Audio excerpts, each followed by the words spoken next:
Gomphocarphus physocarpus gets its name from the Greek words gomphos, meaning club, and carpus, meaning fruit. Its species name, physocarpa, physo means bladder, and carpus means fruit.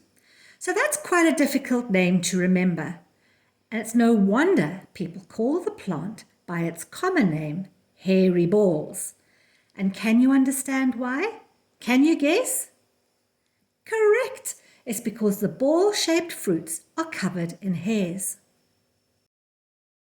The plant's pretty white flowers are especially adapted to trap the leg or the proboscis of pollinating insects, so that when they visit the plant, their leg gets trapped in the flower and pollen gets rubbed all over their legs. When they move on to the next flower, the same thing happens again, but this time the pollen is removed from the insect in order to pollinate the plant. Gomphocarphus physocarpus has many traditional uses. The seeds are blown away from the pod as a charm to keep the ancestors happy, and the milky latex is used to treat warts. The plant is poisonous to humans, so it should not be eaten.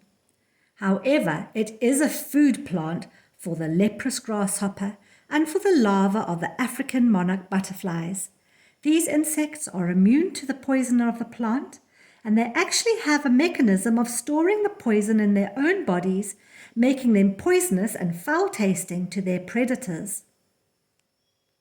The soft, fluffy seeds are used by several bird species to line their nests.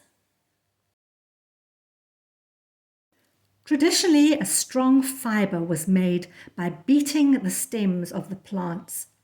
A single strand was used as a thread to sew up the isidwala or traditional skirts worn by elderly ladies. Gomphocarphus has a limited lifespan, so it will only live for a couple of years in your stepping stones for nature garden before it dies. But don't worry, it seeds easily, and if you're observant, you'll see lots of little seedlings popping up to replace the old plant. And by the way, the hairy balls look absolutely fabulous in flower arrangements.